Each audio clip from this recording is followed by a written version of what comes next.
session that brings us across the pond to New York, to the United States, with a precious guest with a fantastic voice in public service re-engineering, in governance, in public governance. The next speaker that I'm very happy to introduce now is Professor Beth Simone Noveck. She is the founder and director of the Governance Lab, is a professor at New York University, much published and expert around the globe, in particular advising President Obama in the United States and former Prime Minister David Cameron in the UK. And today she's advising us. And what she is advising us on is something that is a perfect link to the session before, because it is about solving problems. And this is not just the petty problems I have, that my bike again doesn't really work as I want, or that my son complains that I don't work as he wants. I mean, this will be maybe a returning issue.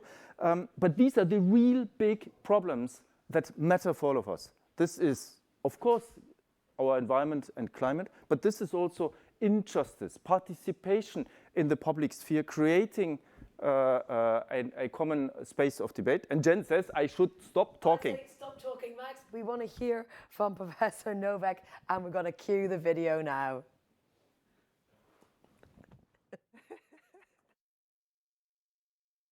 Heinrich Altschuler was the Soviet Union's father of problem science. Altschuler, a scientist, engineer, and journalist, coined the theory of inventive problem solving, or what he called TRIZ, a series of 40 problem-solving strategies that he claimed could be applied to any context. The strategies were derived from studying patented inventions and analyzing learners' written solutions to problems. By codifying a manual for the study of problem-solving, Altschuler sought to dispel the belief that problem-solving is somehow innate and cannot be taught. The TRIZ practitioner simply goes down the list of problem-solving heuristics until she finds the right one to apply to the problem. By the 1980s, TRIZ had become a movement in the Soviet Union and eventually globally to encourage the teaching and learning of methods for solving problems. Now, none of this, unfortunately, helped Altschuler with his own problem. In 1950, Joseph Stalin sent him to the Gulag for criticizing the nation's failure to adequately teach problem solving, and he was not released until after Stalin's death. Now, one example of the TRIZ method is the trick of doing it inversely. Altschuler illustrates this concept with the example of filling chocolate candies with liquid syrup. The obvious but unworkable solution of how to pour the cherry cordial inside the bonbon is to heat the liquid and then fill the chocolates. But this melts the candy. The counterintuitive but correct approach is to do it inversely, namely to freeze the liquid and then encase it in hot chocolate. But can we really apply Altschuler's universal problem-solving manual to complex economic, political, or societal problems? Well, not really. With the mechanical problems Altschuler sought to solve, the problem is known, the desired solution is clear, and only the method needs to be selected from a menu of tricks and tools. Many problems can be easily solved because the solution is obvious. When something breaks, we replace the part. But with public problems, or what some people call wicked problems, or social problems, or policy problems, the problem, solution, and the method may all be unknown. Even the goal is contested. No wonder that the word problem derives from the Greek word problema, meaning obstacle. These obstacles are what I want to focus on today in our conversation about the skill set of the public problem solver. It's not hard to conceive of public problems. These are tumultuous times that we live in. Demonstrations against systemic racism have been erupting around the world, sparked by the murder of George Floyd in Minneapolis, Minnesota in May, the latest in a long list of police killings that expose the depth of racial injustice in America. Around the OECD, the average income of the richest 10% of the population is about 9 times that of the poorest 10%. Amazon's Jeff Bezos is anticipated to become the planet's first trillionaire by 2026. And across the globe, the richest 1% of people control 82% of total wealth. That's 42 individuals owning the same amount of wealth as the poorest 50%. Adding insult to injury, points out the Harvard philosopher Michael Sandel in his new book, The Tyranny of Merit, is that the decrease in quality of life as a result of inequality is coupled with a meritocratic rhetoric of rising, as he puts it. If everyone has an equal chance to succeed, then the failure to succeed is one's own fault. Inequality of outcomes is excused by supposed equality of opportunity. Thus, Sandel argues the smug, pull yourself up by your bootstraps attitude, coupled with market-oriented technocratic approach to governing that excludes ordinary people from decision-making, fuels discontent, societal frustration, and anger. And of course, the persistent and existential threat of climate change underlies all of these problems, leading people to feel that government is ineffectual at best. The origins of lots of faith in government, however, is not new. Ronald Reagan famously said, "Government is not the solution to the problem, government is the problem." And Thatcher said the market is a more powerful and more reliable liberating force than government can ever be. But I believe that they were wrong. Sometimes government can indeed be the problem, but I'm certain that government can and often is the solution. In fact, without government, it's hard to see how we solve our greatest problems at all. Margaret Mead said, "Never doubt that a small group of thoughtful, committed citizens can change the world. Indeed, it's the only thing that ever has." Now, many of Mead's thoughtful and committed citizens, whose numbers I believe are not small, work inside government. They are what Nobel Prize-winning economist Elinor Ostrom called public entrepreneurs in her 1964 dissertation. They are public problem solvers who want to live lives of purpose. And in an era of unprecedented interconnectedness and access to information driven by digital technology, their time has come. Now, having previously worked in government at the national level, I have the privilege today to lead a team of engineers, designers, and policy professionals in the new Office of Innovation in the state of New Jersey.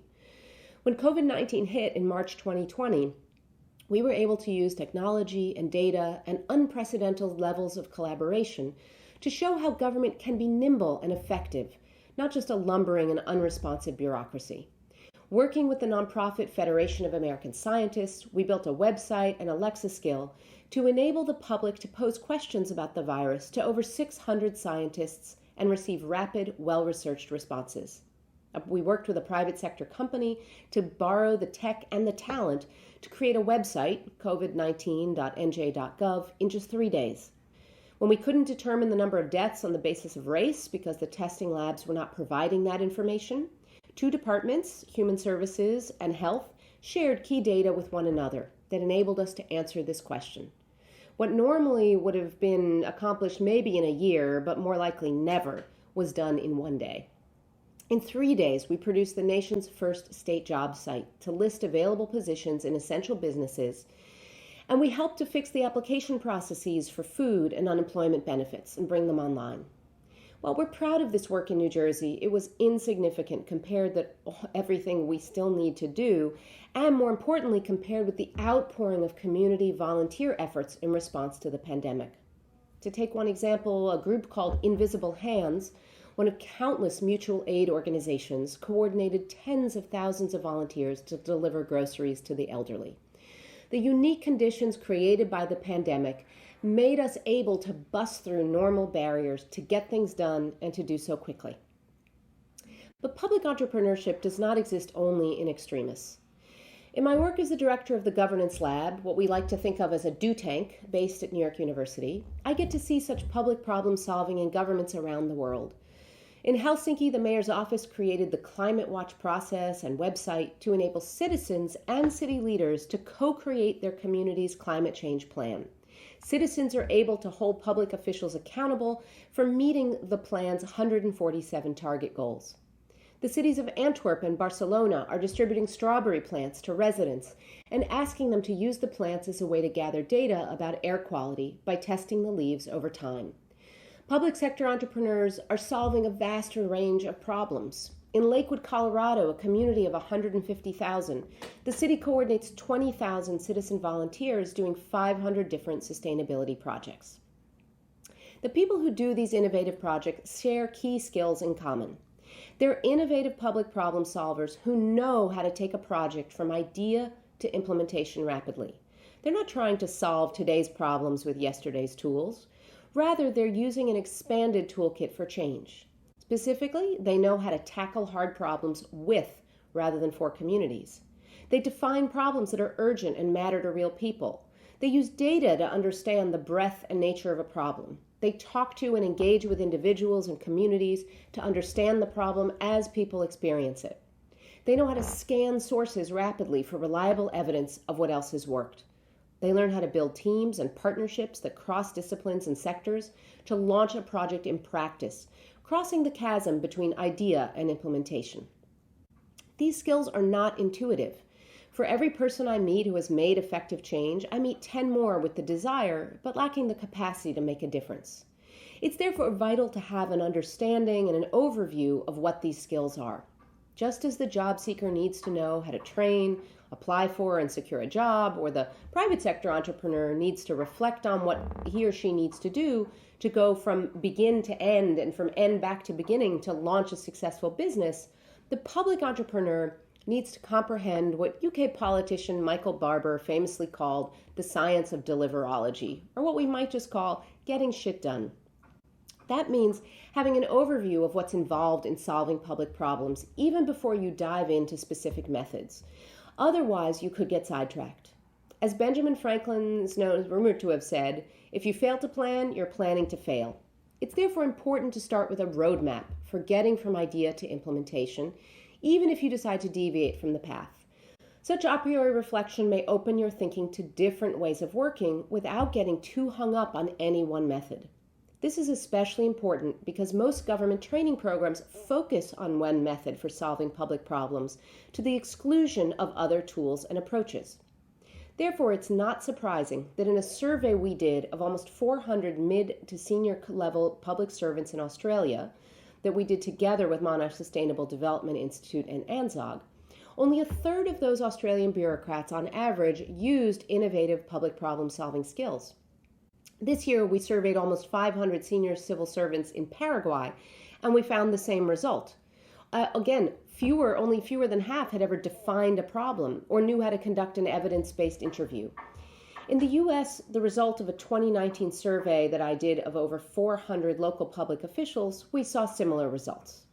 But tellingly, in both the U.S. and Australia, as well as in Paraguay, we learned that once people knew and used an innovative problem-solving skill, they applied it much of the time in their work. But that application of skills is scattershot. The skills are not combined into a process for taking a project from idea to implementation.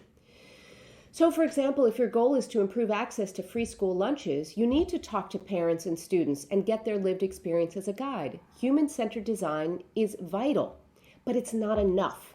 Only talking to parents and students, but failing to scrutinize data about the student population's health needs, or to consult with experts on nutrition and education, or being able to research what's been tried elsewhere, reduces the likelihood of a workable solution.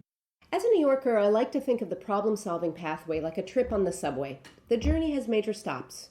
Those key junctures are the primary stages of problem solving: problem definition, solution identification, implementation, and evaluation. Like the major stops, 14th, 34th, and 42nd, those cross-street stops, those are the places where other lines branch off. And those branch lines represent the methods and tools we can employ at each stage to leverage data, information gleaned from sensors, and collective intelligence, information and insights gleaned from people, preferably from people collaborating together. So let's review what those methods and tools are, the skills of the public problem solver. The first is problem definition. Public problem solvers know how to define a problem that's urgent, that matters to real people, and that can be resolved. It has to be narrow enough and concrete enough to be able to take action on and to be acted upon by you. Then there's data analytical thinking, knowing how to use data and the analysis of data in order to understand the breadth and nature of a problem, and knowing how to work with people in order to collect that data and to analyze it. Then there's human-centered design. Those are people who know how to shun the closed-door practices of the past and design interventions in partnership with those we're trying to help. But again, human-centered design has to be combined with data analytical thinking. Then there's open innovation. These are the participatory and democratic ways of working that build on the collective intelligence of communities to come up with new ways of solving problems. There's rapid evidence review, knowing how to take advantage of new technology to scan for the best available ideas and the best people out there who know what has worked. That has to include both looking at academic studies, available, for example, in the much underutilized resource of evidence clearinghouses, but also evidence from social innovation competitions about what works. Knowing how to build teams and partnerships that cross disciplines and sectors is going to make you more powerful at implementing change, and implementing change that others will adopt and accept. Finally, knowing how to use experimental techniques to evaluate what's worked and what has not in order to pivot or stay on course is vital. Knowing how to collaborate with people to conduct a social audit, to know how to determine what works, is essential. At every stage of the process, public problem solvers know how to use data and collective intelligence in order to solve problems. Now, public problem solving is especially hard. There's no simple set of TRIZ-like tricks or tools. There's no linear method or foolproof one way of doing things. The professionals at Harvard's Building State Capability program explain the concept of public problem solving by comparing getting from one city to another in the 19th and 21st centuries. Today, getting from St. Louis to Los Angeles is easy. But in the 19th century, travelers lacked maps, they lacked roads, they lacked knowledge of the terrain. The journey was fraught with perils and unknowns. This analogy usefully captures what makes public problem solving different and much harder. In addition to being ill-structured and unpredictable, public problems are also deeply political. That is to say, there's no solution that will ever be acceptable to everybody. But that doesn't mean there aren't many solutions which can be attempted with powerful results. There is indeed, I would argue, a science, or at the very least an art, to tackling public problems. There are these set of approaches that I've described that make success more likely, and learning them is imperative because so many of us desire to make a difference in the world. Consider, as philosopher Professor Peter Singer explains, that in the animal rights movement, in the first 100 years, no progress was made. The movement was really good at fundraising and building membership, but they won virtually no tangible victories. We're too impatient today, and the challenges we face are too existential to wait 100 years. We want to make a tangible dent in the universe much sooner than that. We need to develop this new repertoire, this common toolkit of creative problem-solving approaches, this curriculum that borrows from a variety of disciplines such as design and engineering, and apply new technology, data, and innovation to yield creative solutions. Of course, it's true that public problems can never really be solved. As Riddle and Weber explain in their seminal article from 1973, public problems can only be resolved. No matter how successful we are, problems don't stay solved.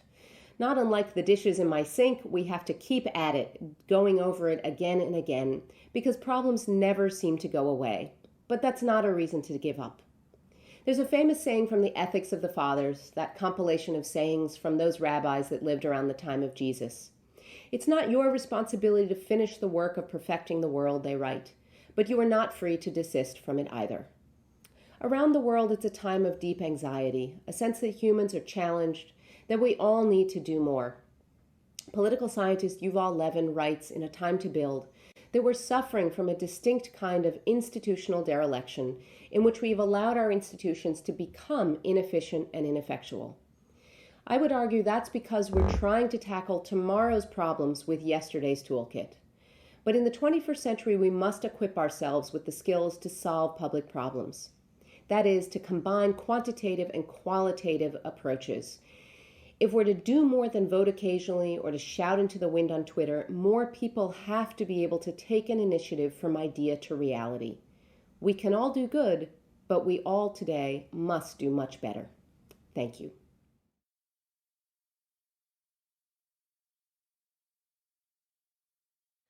Professor Beth Simone Noveck there, the founder and director of GovLab and its MacArthur Research Network on Opening Governance.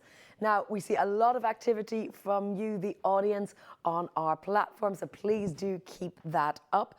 I want to remind you about a few other things that are happening as well.